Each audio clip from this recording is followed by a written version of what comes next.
présent. Notre meilleur espoir lui est né le 9 septembre 1998, nous sommes le 6. Il va par conséquent très vite ajouter une bougie sur son gâteau anniversaire. C'est un ex-vainqueur du trophée Margouti, champion USK Masters Series. On l'a également vu briller en KF2, vainqueur de la Super Coupe internationale et entre autres des Masters Series dans le cadre du championnat USK Masters Series.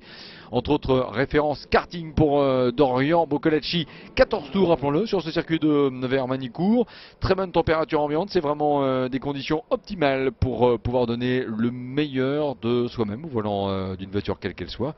Une monoplace en l'occurrence avec ces Formule 4 qui restent naturellement motorisées Renault. Attention donc à l'extinction de la rampe des feux dans un instant.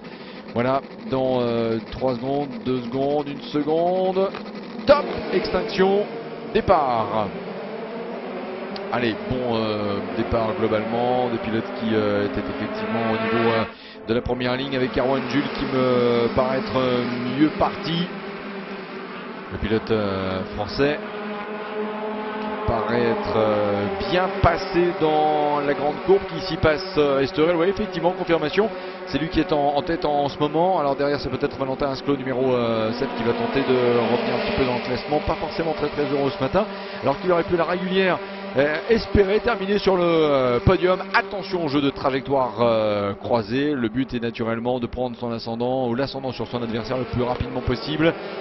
Ça passe très bien, bonne note en cette période de rentrée des classes. On a l'impression que ça vient d'une cour d'école où ça fourmille avec l'appel des élèves pour rentrer dans les rangs naturellement et peut-être un changement de leader ici. Ouais, il m'a semblé effectivement que Erwan Jules, est-ce qu'il a été dépassé par Bulatov? Oui, exact, c'est effectivement Denis Bulatov, le pilote russe, qui a réussi à s'imposer alors qu'il abordait la zone du 180 degrés. Oh, et attention à une voiture dans laquelle on a forcément eu un petit contact. Ça frotte pas mal avec un élément de carrosserie. Regardez bien, un pilote qui ne sait pas trop aller à droite, à gauche, et puis qui en même temps n'a pas envie non plus d'arrêter là tout de suite. Alors de qui s'agit-il? Un numéro dans la vingtaine? Est-ce que c'est Juanjo Carvalho? Oh, et attention accrochage. Là, il y a des ailerons déformés dans le passage du virage du château d'eau. Deux pilotes qui vont tenter de repartir. Et que pendant ce temps, ce que l'on peut confirmer, c'est que c'est bel et bien le russe Denis Bulatov qui est en tête. Devant Erwan Jules, numéro 11. Et c'est la fin du premier tour. La troisième position pour un autre pilote russe, Vladimir Atoev, alors que la quatrième place, finalement non, c'est Valentin Asclot, numéro 7, qui passe en troisième position devant Vladimir Atoev et Félix Herziger qui fait une très bonne opération en étant pour l'instant pointé à la 6e place de ce classement. J'ai bien regardé, même si là l'image n'est pas dans le cadrage, mais que si nous avions eu ou non des arrêts stands, eh bien manifestement non. Malgré les petites touchettes au virage du château d'eau, même si on avait également vu une voiture fumante, non pas que la fumée était moteur, mais c'était plutôt une fumée de frottement. Personne ne s'est arrêté, 24 voitures toujours en course. Et attention freinage à Adélaïde. Bulatov leader, Erwan Jules en deuxième position, Valentin Asclot toujours pour la 3e place. Et là par contre il y a eu contact du côté d'Adélaïde, avec deux voitures, en espérant que les deux puissent repartir. Oh, et regardez bien, effectivement ici on a carrément un aileron là de perdu. On va attendre un prochain cadrage pour être sûr d'avoir une bonne lecture du numéro avec vous. On a une petite idée derrière la tête, mais en même temps il faut regarder différents écrans par rapport justement au classement. Alors que là vous avez en bas d'arrêter Georg Axiu, le pilote suisse-albanais, qui porte le numéro 17 dans une zone de circuit qui fait un petit peu cimetière des véhicules. On avait notamment une midget de litre restée immobilisée là. C'était la discipline et la course qui avait été offerte au public juste avant cette course 2 de la Formule 4, marquée par la domination de Denis Bulatov, le pilote russe, qui passe ainsi à la chicane. Deuxième tour. Erwan Jules toujours en deuxième position à 9/10. Valentin Asclot numéro 7, record du tour en course, une 47-277 et pas mal du tout. Vladimir Atoev est à la 4e place. La 5e position pour Joseph Mawson, le pilote australien, qui devance Félix Herziger en numéro 6. La Sorensen, le Danois, leader du championnat, est en 10e position. Max de Fourny, le pilote belge, évidemment un pilote qui n'est pas sans rappeler le nom de Didier de Fourny, qui avait été aussi un des brillants animateurs du championnat de France GT au début des années 2000 avec une Chrysler Viper à l'époque engagée par l'équipe Larve Compétition. Oh, Dorian Boccolacci qui s'est arrêté. Alors là par contre c'est une information à prendre telle que, mais au niveau par contre du championnat, là c'était pas une bonne information, puisque Dorian Boccolacci était avant le départ de cette course 2 de la Formule 4 sur le circuit de Nevers-Manicourt. Il était effectivement en deuxième position. Ouais, et là pour le pilote de Calion, force est de constater que cet arrêt-là, mathématiquement, ne va pas lui rendre service. C'est pas le seul à s'arrêter. Amaury Richard, numéro 2, est également obligé, contraint à l'abandon. Arrêt donc et abandon malheureusement. Ouais, d'Amaury Richard, alors que la voiture de tête est dans son troisième tour. Amaury, pilote résident au Mans, 18e déjà l'année dernière du championnat de France F4. On va revenir bien sûr dans un instant sur le classement, savoir qui a pu gagner quelques places et qui a éventuellement perdu des places. Et attention ici,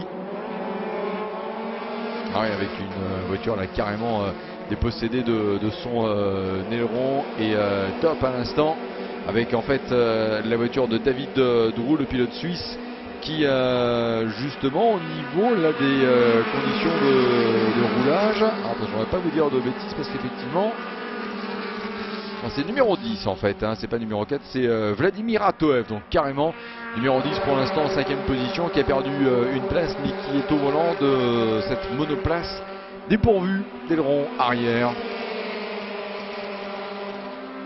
Alors évidemment, moins d'appui, moins de stabilité, et malgré une très bonne allure, une très bonne maîtrise, Vladimir Atoev perd des places. Un aileron, c'est pas uniquement une pièce esthétique.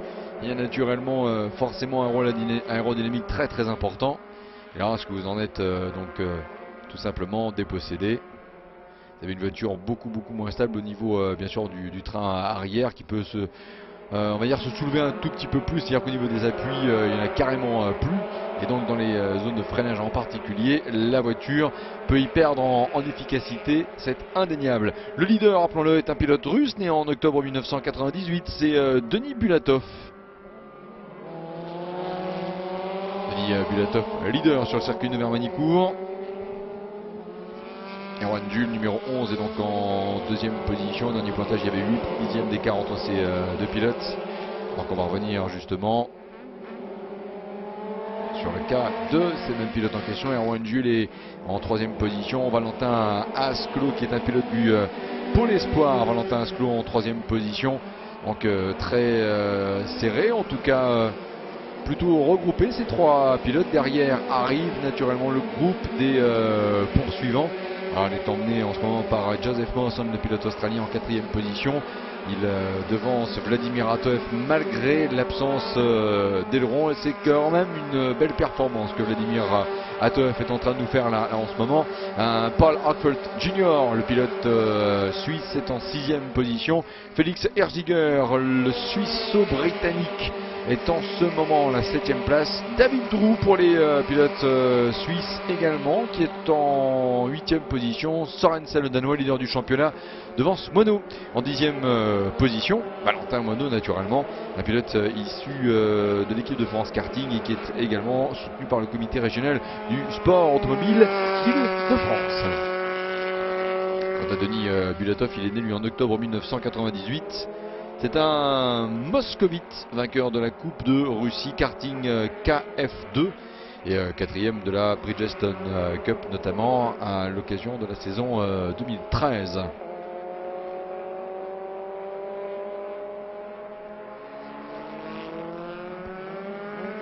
Cinquième tour en cours pour Denis Bulatov, cette dixième d'avance sur Valentin Asclot. Et une place de perdu pour Vladimir Atoev, sans doute dépassé ici par Paul Hartfeld Jr. Mais Vladimir Atov, qui t'a donné l'impression de nous répéter un petit peu, va nous avoir offert ici une bonne leçon de courage, à tel point d'ailleurs qu'il repasse même à l'attaque à l'instant sur Félix Herziger qui lui tient tête. Attention derrière, on avait également une attaque de David Roux, le Suisse, avec la F4 numéro 4 justement, voilà, qui est passé. Derrière aussi, je crois que c'est Vladimir Atov, oui forcément. Alors lui, en fait, quelque part, un petit avantage, c'est qu'en ayant perdu son aileron, on le reconnaît facilement. Par contre, ce qui me surprend un tout petit peu, c'est que... Ah non, derrière, non, c'est pas la numéro 21, c'est la numéro 23. Autrement dit, c'est celle de Lars Sørensen, le pilote danois qui a réussi à s'imposer ici. Oh là là, mais c'est incroyable cela pour Vladimir Atov qui nous fait presque mentir. On disait tout à l'heure qu'un aileron arrière c'est pas fait pour faire de l'esthétique, mais on a le sentiment qu'à le voir progresser, on va dire aux autres pilotes, bah, ça sert plus à grand chose de mettre un aileron puisque vous êtes aussi très très rapide. Bon, évidemment c'est une image, mais malgré tout là, ce que Atov arrive à faire est tout simplement stupéfiant. Bon, clairement, le passage à Adélaïde ici lui a pas été forcément très favorable. Max de Fourny, numéro 26, qui a réussi à le doubler.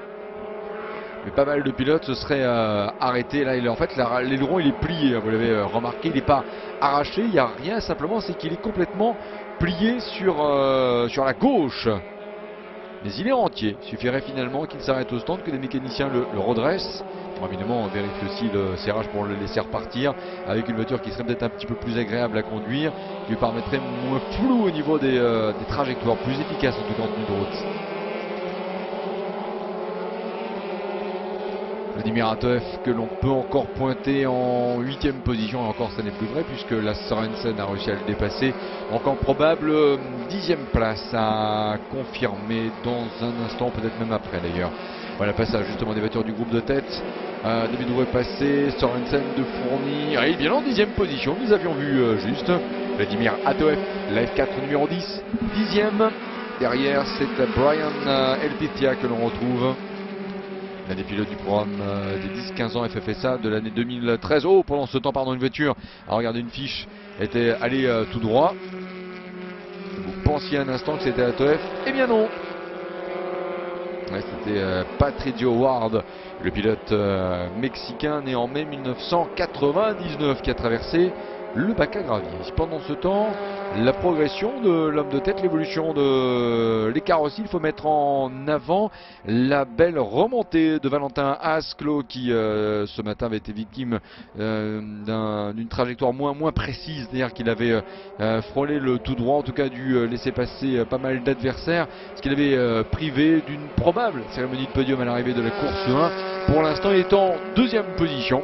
Erwan Jules n'a rien pu faire, et là Valentin Asclo, on le sent vraiment déterminé à même en tout cas de venir s'imposer sur Denis Bulatov numéro 15 qui est leader. Alors, nous sommes en ce moment dans le 7e tour d'une course qui en compte 14, donc là c'est carrément le cap de la mi-course que nous sommes en train d'atteindre en ce moment. C'est pas mal pour Valentin Asclo, sans vouloir faire de favoritisme par un esprit chauvin. Il n'empêche que Valentin Asclo, qui est revenu au contact de Denis Bulatov, à ce rythme-là, peut légitimement espérer s'imposer. Les voitures du duo tête d'ailleurs qui passent, comparons les chronos, effectivement, un gain de 3 centièmes pour Valentin Asclo comparé à Denis Bulatov dans la cadence pour mener et pour boucler ce 7e tour. Erwan Jules en 3e position, 4e place pour Joseph Manson, le pilote australien numéro 21. Puis suit Paul Hackfeld Jr. avec la monoplace numéro 1. Pointé donc en 5e position devant Félix Herziger numéro 6. David Roux numéro 4 7e. La Sørensen numéro 23 en 8e position. Et il est bien là Valentin Asclo. Magny-Cours est un circuit qui très clairement lui réussit bien. Même si ce matin il avait commis un moment une petite erreur de trajectoire, il n'empêche, il a su garder confiance et a peut-être pris finalement la résolution de se rattraper coûte que coûte dans la course 2. Il est pour l'instant bien parti justement pour le faire, ce pilote qui est issu de Suresnes.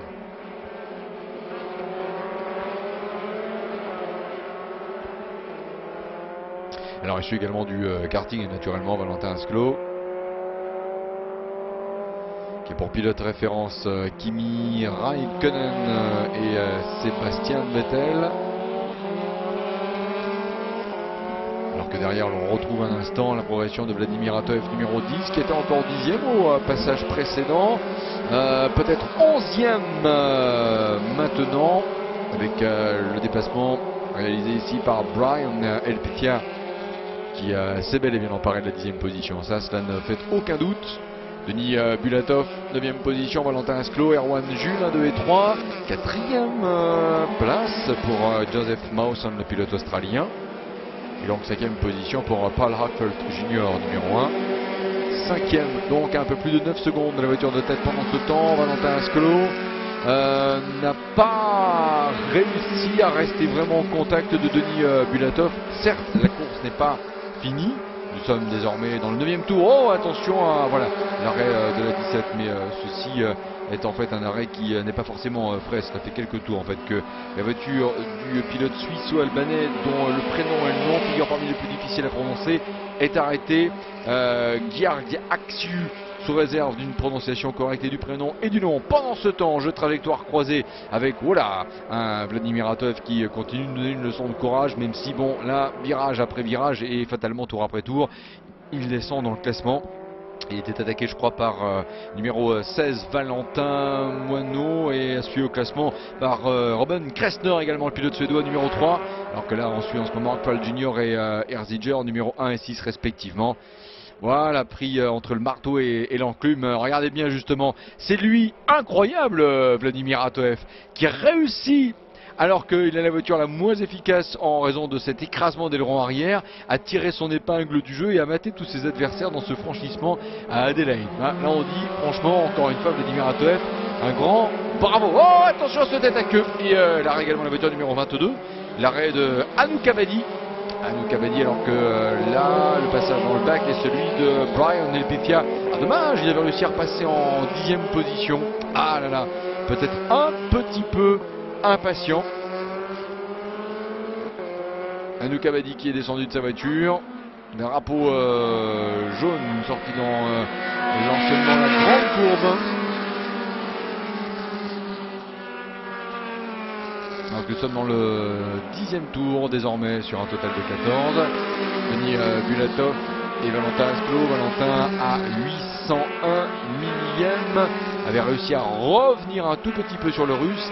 Erwan Jules numéro 11 en 3e position. 4e place pour Joseph Mawson numéro 21. Paul Hackfeld Jr. numéro 1 est à la 5e place. Félix Erziger numéro 6, 6e. Et donc 7e place pour David Roux. On revient justement sur les circonstances du tête à queue. Ouais, la voiture numéro 5 de Brian Elpitia, qui a d'ailleurs emmené, ou aurait pu finalement emmener avec lui, c'était je crois numéro 10, non pas Vladimir Atoev peut-être, mais davantage Robin Kressner, le pilote suédois, mais qui est resté en 11e position dans ce même classement. Bientôt le 10e passage pour la voiture de tête, numéro 15, aux mains de Denis Bulatov, le pilote russe.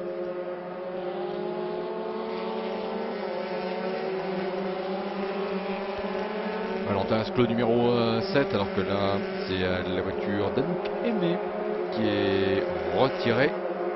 Valentin Asclo numéro 7 à 8 dixièmes, Erwan Jules numéro 11 en 3e position. Et puis donc Joseph Mawson numéro 21. Alors retour un instant, top avec le passage des voitures du duo de tête. Séparé de 8 dixièmes, écart à peu près stabilisé. Ici vous suivez le duel pour la 3e place. Erwan Jules numéro 11 qui est à la lutte avec Joseph Mawson, le pilote australien, qui vise en fait un nouveau podium. Joseph Mawson, le pilote australien numéro 21. Une bonne vitesse de pointe. Adélaïde, gros freinage. tenter de déstabiliser son adversaire en se montrant bien dans les rétros. C'est une façon comme une autre, tenter d'y parvenir. Derrière, Lançuy, Ziger, David Roux, Sorensen, Max de Fourny aussi qui est arrivé en cours de saison, mais Max de Fourny montre qu'il a de réelles capacités, des aptitudes. C'est l'un des éléments les plus convaincants du plateau de la FK 2014, rentrée 2014 justement. David Roux numéro 4 devance Lasse Sorensen, le Danois, leader de ce championnat de France F4 2014.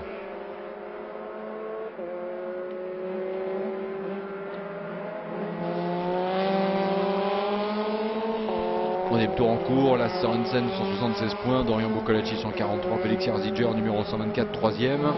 Numéro 6, pardon, mais 124 points, mes excuses, en troisième position devant Joseph Masson et Denis Bulatov, les 4 et les 5e avec 102 et 75 points respectivement. Le passage dans cette fameuse épingle du lycée, Erwan Jules numéro 11, toujours en troisième position devant Joseph Masson. Erwan Jules qui a pu profiter également des très bons conseils d'Yvan Muller, le pilote capitaine de l'équipe de France karting. Également quadruple champion du monde WTCC qui montre bien qu'on peut devenir un pro. Voilà, attention, un accrochage. Ah, il va affecter ici, numéro 3, il devrait y avoir effectivement Robin Kressner. Et 14, me semble-t-il, pour le numéro de l'autre voiture avec Simo Laaksonen, le pilote finlandais, qui va rester ici sur la touche. On va revoir cela dans un groupe qui comprend effectivement Vladimir Atoev, mais Vladimir Atoev ou pas, de toute façon ces deux pilotes-là se sont accrochés. Ce n'est pas parce qu'il y a une voiture, celle de Vladimir Atoev, qui a un aileron plié ou aplati, qu'il y a eu cet accrochage. Vladimir Atoev au passage est en 10e position. Les petites fautes de ses adversaires lui permettent de se stabiliser à la place qui équivaut, c'est une coïncidence naturellement, à son numéro 10, il est donc 10e. Moustache pliée pour Robin Kressner, le Suédois. Bientôt l'attaque de l'avant-dernier tour pour Denis Bulatov et pour Vincent Ascolo, l'évolution de l'écart en défaveur du Français. L'écart est repassé au-dessus de la seconde, 1 seconde 198 millième entre les deux.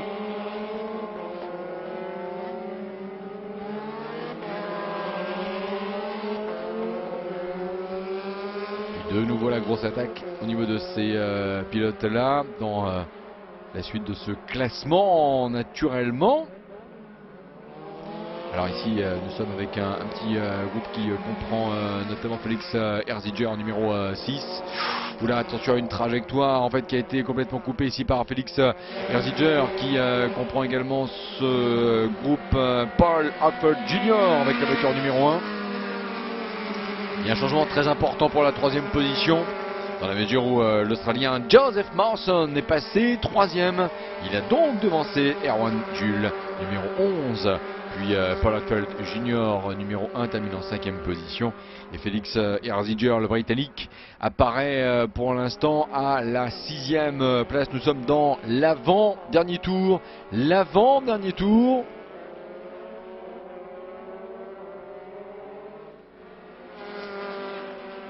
Et retour justement.